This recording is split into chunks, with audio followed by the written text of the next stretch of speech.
Sigurisht të gjyqtari i seancës paraprake siç ishte zonja gjyqtare në fjalë. Dhe nuk kishim një hapësirë tjetër ku t'i kërkonim ne këto pavlefshmëri. Dhe nga ana tjetër, ne 128 flet për pavlefshmërinë absolute pikërisht për mungesën e kushteve për të qenë gjyqtar. Ndërkohë që është e vërtetuar tashmë që Irina Gjoka në kohën e vendimarrjes së saj për këtë çështje po flasim, për këtë që njohim, nuk ka pasur kushtet për të qenë gjyqtare dhe automatikisht të gjitha vendimet e marra për saj janë absolutisht të pavlefshme, të cilat kjo gjykat një vendim haptazi të padrejtë dhe të paligjshëm na i rrezoi pa argumentuar sepse. Tjetër, gjykata sot vendosi ta kaloj për gjykim çështjen, ndërkohë që po kjo gjyqtare në të njëjtat kushte, në rastin e çështjes Dako e ka kthyer pa kërkim të palës çështjen, e ka kthyer për plotësim hetimi, ndërsa në rastin konkret e dërgoi çështjen për gjyq.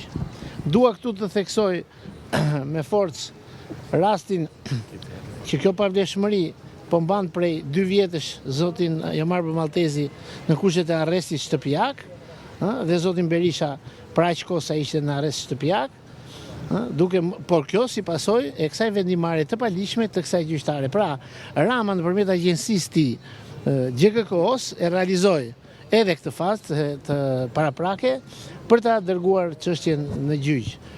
Dua t'ju sqaroj që së fundmi gjykata e lartë ka hapur një praktikë të cilën dua ta denoncoj publikisht në kundërshtim me ligjin, se ndryshe duhet ndryshohet ligji, që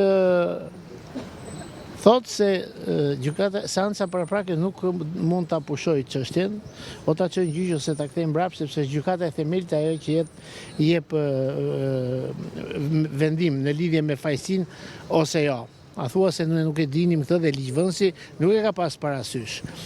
Këto janë tentakule, janë metastazat, e kupton, ligjore që kanë kapur gjykatën e lartë e kushtetuesen, por ua them për dijenin tuaj, ky ishte vendimi i sotëm dhe ishte më shumë një rekomandim skolastik, një citim dispozitash nenesh që mendoj këto janë për te studentët, jo neve, se çfarë do bëhet, që do vej atje do hidhet shorti, thoshte, e kupton, vetëm nuk tha që atë ditë do bie shi apo do jetë diell. Zoti Gjokuta, zoti Berisha dhe të panderurit e tjerë nuk e kanë kërkuar gjykimin e shkurtuar. Mund të jetë mundësia që ta kërkojnë në të ardhmen, apo tu është përfunduar kjo fazë dhe ju do të vijoni një proces me një kalvar të gjatë dhe sigurisht do të dojë shumë kohë? Klodi, pyetja jote është shumë e drejtë.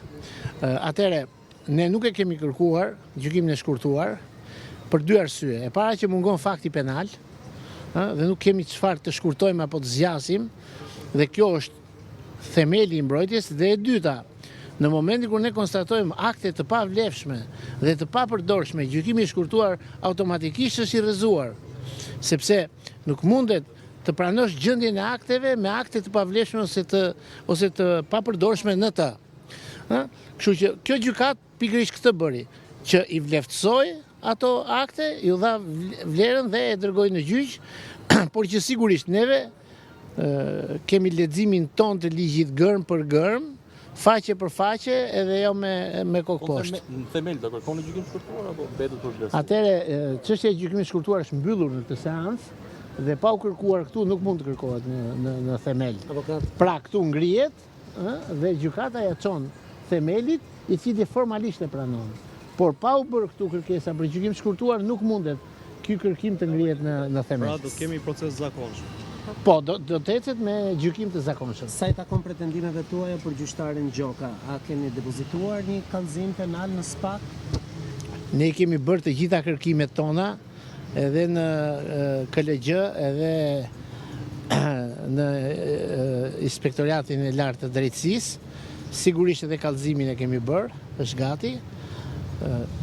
Ata ne e kuptojmë që këtu nuk ka çarje në radhët e tyre, sepse rasti është flagrant.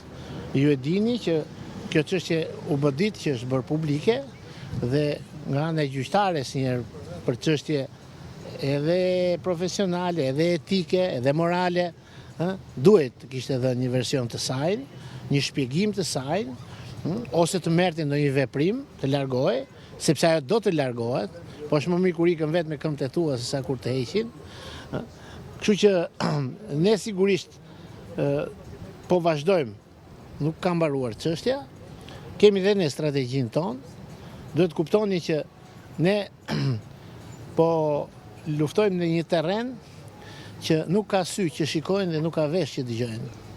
Kështu që do të na duhet të gjejmë një metodë alternative, të paprovuar, sepse është e tmerrshme të vish në gjykat edhe të jesh i bindur në kërkimin tënd, po njëkohësisht të dish edhe vendimin që do merret. Duke qenë se dosja ka kaluar për gjykim themel zoti Gjokuta, ja do të kërkoni heqjet masës për zotin Berisha? Po tashi shikoni, masa e zotit Berisha, detyrim për paraqitje është marrë nga kjo gjykat. Sigurisht, do ta çmojmë këtë Klodi. Ajo që është alarmante është masa e zotit Jamar Maltezi. E marr nga Irena Gjoka, a kupton që është një masë absolutisht e pavlefshme, dhe sigurisht absolutisht e pavlefshme është edhe e Berishës, mbi të cilën u gjykua nga seanca paraprake. Pra ky është një zinxhir procedural që kontaminon njëri tjetrin. Po kjo do një gjykat që ta marrë dhe ta lexojë ligjin. Pra edhe një herë, aktet e marra nga gjykatësi që nuk ka kushtet për të qenë gjyqtar janë absolutisht pavlefshme dhe nuk mund të ribëhen, thot ligji. Ne 128.1. Tashi ne nuk dim ku të gjejmë një shpjegim, e kupton, midis çartjes së gjyqtarit edhe atij kodi procedure. Nuk ka alternativë të mesme. Kjo është situata. Nëse e keni të konsultuar me klientin tuaj, a do të marrë pjesë zoti Berisha në seancat gjyqësore në themel? E para njëherë që ky bisedë do bëhet tash masi morën vesh që çështja do kaloj për gjyq. Dhe ne nuk mund të diskutojmë përpara se të merret vendimi i gjykatës çfarë do bëj sikur. Po sigurisht ju garantoj këtë, që zoti Berisha do të jetë prezent në ato seanca të cilat është domosdoshme prania e tij për shpjegimin e rrethanave apo fakteve konkrete, por në seanca ku do të ketë debat procedural ose ku nuk është e nevojshme prezenca e tij, neve do të... Po kjo do të vendoset rast pas rasti. Nuk mund të themi sot tash se çfarë do të ndodhë. Faleminderit. Faleminderit juve.